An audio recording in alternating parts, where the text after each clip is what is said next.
Mark எழுதின சுவிசேஷத்தின் பகுதி 14வது அத்தியாயத்துல 2 நாளைக்கு அப்புறமாக பஸ்கா பண்டிகை வருகிறது. புளிப்பில்லாத பண்டிகை வருகிறது. பஸ்கா பண்டிகை வருகிறது என்று சொல்லப்படும்போது பஸ்காவுடைய ஆட்டுக்குட்டி யார் என்று பார்க்கப்படும்போது ஆண்டவராகிய இயேசு கிறிஸ்து.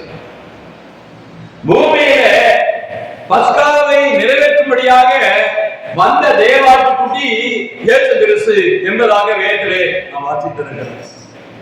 ஆண்டவர் இந்த கடைசி பஸ்கா பண்டிகைக்கு வரும்போது 2 நாளைக்கு முன்பதாக பெத்தானியாவிலே என்ன பண்ணி இருக்கிறார் என்று பார்க்கப்படும்போது சீமோன் வீட்டிலே அங்கே பந்தி உட்கார்ந்து இருந்தார் என்று நாம் பார்க்கிறோம்.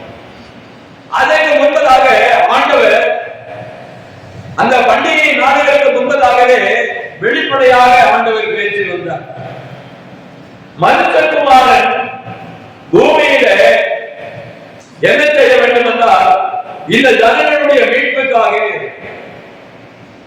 இந்த ஜனங்களுடைய பாவத்தை போக்குவதற்காக அவர் கொலை செய்யப்பட்டு அடக்கம் பண்ணப்பட்டு 3ஆம் நாள் உயிர் தருவார் என்று பகிரங்கமாக உலகத்திற்கு சொன்னார்.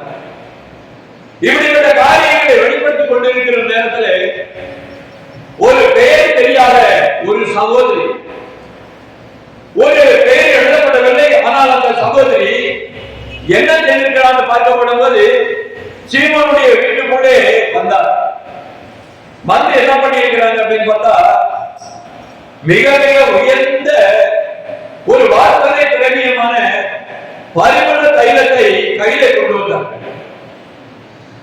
அந்த பரிமள தைலத்தை எடுத்து அதனுடைய குப்பியை உடைக்கிறார். ஏன் குப்பியை உடைக்கிறார் என்றால் அது யாருமே தொடப்படாத, எடுக்கப்படாத, அது விரையப்பட்ட அந்த நலத தைலம் சீல் போட்டு என்ன பண்ணிருக்கு, சீல் போட்டு மூடி இருக்கு. எந்த காலத்திலும் அதை யாருக்காக பயன்படுத்த வேண்டும் என்று சொல்லி ஆண்டவர் அந்த மகளிடத்திலே ஏன் இருக்கிறார் என்பதை நாம் பார்க்கிறோம். இன்னைக்கு எல்லாம் பாத்தீங்க அப்படின்னா செண்டு ஒரு ml செண்டு என்ன வருங்க, சாதாரண செண்டு பாட்டில் வாங்கினா 1 ml தான் இருக்கும், அது 100 ரூபாய் இருக்கும். ஆனா இந்த அம்மா தலையிலே ஊற்றக்கூடிய அபிஷேக அளவுக்கு ஒரு பெரிய பாட்டில் தூக்கிட்டு வந்திருக்கிறாங்க. மிகவும் வாசனை நிறைந்த அந்த தைலம், அப்படிப்பட்ட தைலத்தை வாங்கி கொண்டு வந்து தலைவெளிய ஆட்டுடைய தலையை ஊற்றினார் என்று நாம் பார்க்கிறோம். அவர் பெத்தானியாவில் குஷ்டரோகியா இருந்த சீமோன் வீட்டிலே போஜன பந்தியில் ஒரு சிறு விளையாடப்பட்ட நடனம் என்னும் உத்தம தைலமுள்ள வெள்ளைக்கல் பரணியை கொண்டு வந்து அதை உடைத்து அந்த தைலத்தை அவர் சிரசின் மேல் ஊற்றினார் என்று நாம் பார்க்கிறோம்.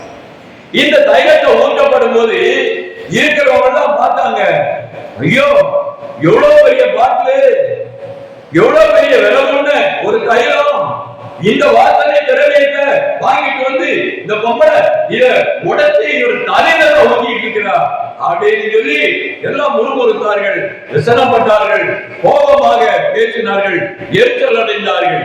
இப்படியாக ஆண்டவரிடத்துல இந்த காரியத்தை ஏன் இப்படி இவர்கள் செய்கிறார்கள்?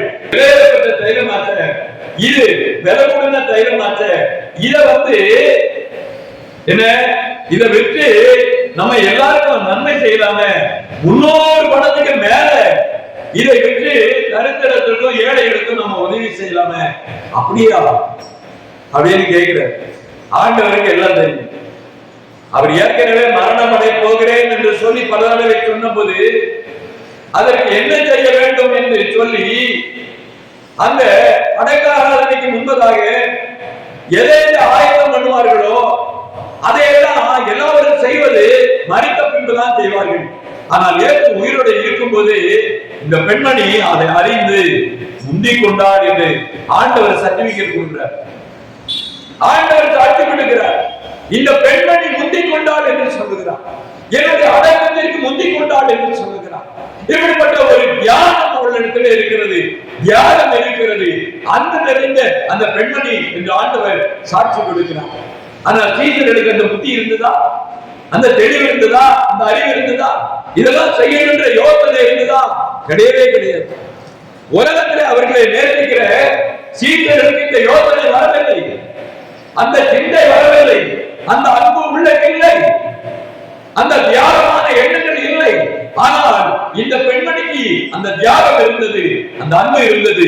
ஆண்டவரை அடக்கம் செய்வதற்கு முன்பதாகவே அந்த எண்ணெய், அந்த தைர குப்பியை கொண்டு வந்து அவர் தலை சிரசத்திலே ஊற்றினார் என்று இந்த வேதாகமத்திலே நாம் பார்க்கிறோம். இது வீணான காரியம் என்று சொன்னார்கள். ஆனால் கூட கர்த்தர் சொல்கிறார், ஆண்டவர் சொல்லுகிறார், ஏற்று அவர்களை நோக்கி அவளை விட்டுவிடுங்கள், அவளை ஏன் அவளை தொந்தரவுப்படுத்துகிறீர்கள், எந்தத்திலே நற்கிரியை செய்திருக்கிறார் என்று ஆண்டவர் சாட்சி கொடுக்கிறார். இது ஒரு பெரிய காரியம். எந்த இடத்துல இந்த மாதிரி ஒரு சம்பவம் செய்வாங்க அப்படின்னு பார்த்தா, அந்த அடக்க ஆராதனைக்கு வரும்போது இந்த தைலங்களை ஊற்றுவார்கள். ஒரு காரியம் நல்லா தெரிந்து கொள்ளணும், இயேசுவானவர் மரித்த பின்பு எல்லாரும் என்ன பண்ணாங்க, கற்பனையின்படி ஓய்ந்திருந்து வாரத்தின் முதல் நாள் போனாங்க. கல்லறையை திறந்து யார் இந்த சரீரத்தை திறந்து காட்டுவாங்க, இந்த தைலத்தெல்லாம் போடணுமே, சுகத்தை வரைக்கிட்ட போடணுமே அப்படின்னு சொல்லி கொண்டு வந்தாங்க. ஆனா ஆண்டவர் உயிர்த்தெழுந்து விட்டார். அல்லேலூயா, ஆண்டவர் உயிர்த்தெழுந்து விட்டார். அந்த தைலம் போடுறதுக்கு யார் யார் ஆயத்தம் பண்ணி வச்சிருந்தாங்களோ அவங்களுக்கு ஊத்துறதுக்கு அவர்களுக்கு வாய்ப்பு அளிக்கப்படவில்லை. ஆனால் இந்த பெண்மணி இந்த தைலத்தெல்லாம் ஆண்டவர் உயிரோடு இருக்கும்போது சிரத்தின் மேல ஊற்றி அந்த காரியத்தை நிறைவேற்றி இருக்கிறார். அல்லேலூயா, எப்பேற்பட்ட கூட இருந்த, அதாவது மரியாளுக்கும் மகளான மரியாளும் மற்ற மரியாதை எல்லாரும் போனாங்க ஆண்டவருக்காக. அந்த என்ன பண்ணாங்க, வாசனை திரவியத்தை சுகந்த வர்க்கம் விடுமடியாக எடுத்துக்கொண்டு போனாங்க. வாய்ப்பு கிடைக்கல. ஆனா அந்த வாய்ப்பு யாரு கிடைச்சது என்றால், சீமோனுடைய வீட்டிலே ஆண்டவராய் இயேசு கிறிஸ்து அங்கே வந்திருந்த போது அவருடைய தலையிலே ஊற்றின அந்த தைலத்தை ஊற்றின அந்த பெண்மணி, அந்த பெண்மணிக்கு அந்த அந்த காரியம் அவளுக்கு கிடைத்தது. எட்டாவது, இவர் தன்னால் ஏற்றதை செய்தால் நான் அடக்கம் பண்ணப்படுவதற்கு எத்தனமாக என் சரீரத்தில் தைலம் பூச முந்திக் கொண்டாள் என்று சொல்கிறார். இந்த சுவிசேஷமும் உலகத்திலே எங்கெங்க பிரசங்கிக்கப்படுமோ அங்கெல்லாம் இவளை நினைப்பதற்காக இவள் செய்ததும் சொல்லப்படும் என்று மெய்யாகவே உங்களுக்கு சொல்லுகிறேன் என்று ஆண்டவர் சொல்கிறார். ஒரு பெண்மணியினுடைய காரியத்தை நாம் வாசித்தோம், அவருடைய எண்ணங்களை நாம் பார்த்தோம், தியாகத்தை பார்த்தோம். ஆண்டவர் அதை நன்மை செய்தார் என்று ஆண்டவர் சொல்கிறார். அவளுக்காக அவர் சான்றிதழ் கொடுக்கிறார். அவள் நன்மை செய்தவர் என்று சான்றிதழ் கொடுக்கிறார். எப்படி என்று பார்க்கப்படும்போது அவருக்கு ஆண்டவருக்கு தெரியும், இந்த உலகத்துல யூதனுடைய மரபின்படி மரித்த சரீரத்திற்கு சோந்த வர்க்கப்படுவார்கள், தைலத்தை அதாவது வாசனை திரவியத்தை ஊற்றுவார்கள். அது யூதனுடைய சடங்காச்சாரியம்.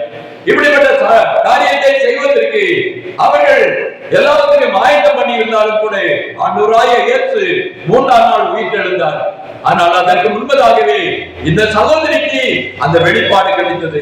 அந்த சகோதரி மிகவும் அன்பு கூர்ந்தவளாய் இருந்தாள், இயேசுவை நேசித்தாள். ஆண்டவர் மரிக்க போகிறேன் என்று சொன்ன வார்த்தையை கேட்டவள் அவளை துரிதப்படுத்தாள், வேகப்பட்டாள். இந்த சம்பவத்தை உடனடியாக கேட்டபடினாலே அவள் வேகமாக சென்று 300 பணத்துக்கு கிரயத்திற்கு வாங்கி கொண்டு வந்து என்ன பண்ணியிருக்கிறார் அப்படின்னு கேட்டா, அவருடைய சிரசின் மேலே ஊற்றி அந்த அபிஷேகத்தை நிறைவேற்றினாள் என்று நாம் பார்க்கிறோம். இவ்விதமாக ஆண்டவர் யார் யாருக்கு எந்த அன்பு இருக்கிறதோ, எந்த உணர்வு இருக்கிறதோ அவர்களெல்லாம் ஆண்டவருக்கு தியாகமாக இருப்பார். இதுதான் வசனத்துடைய காரணம். ஆண்டவர் அப்படிப்பட்டவர்களை குறித்து ஆண்டவர் சாட்சி கொடுக்கிறார். இந்த உலகத்துல யாருக்கு ஆண்டவர் சாட்சி கொடுக்கிறார் என்றால், அதிகமாக அன்பு செலுத்துகிறவர்கள், அதிகமாக தியாகம் பண்ணுகிறவர்களுக்கு ஆண்டவர் சாட்சி கொடுக்கிறார்.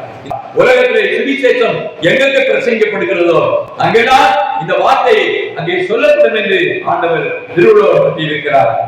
அன்பு செய்கிறவர்களாக, அன்பு செய்கிறதிலே முந்திக் கொள்ளுங்கள் என்று ஆண்டவர் சொல்கிறார். ஆண்டவரிடத்தில் அன்பு கூறுகிறவர்களுக்கு ஆண்டவர் சகல காரியத்தையும் வெளிப்படுத்துகிற தேவனாய் இருக்கிறார். ஆண்டவருடைய சமூகத்திலே வந்திருக்கிற உங்களை ஆசீர்வதிப்பாராக. ஆமென்.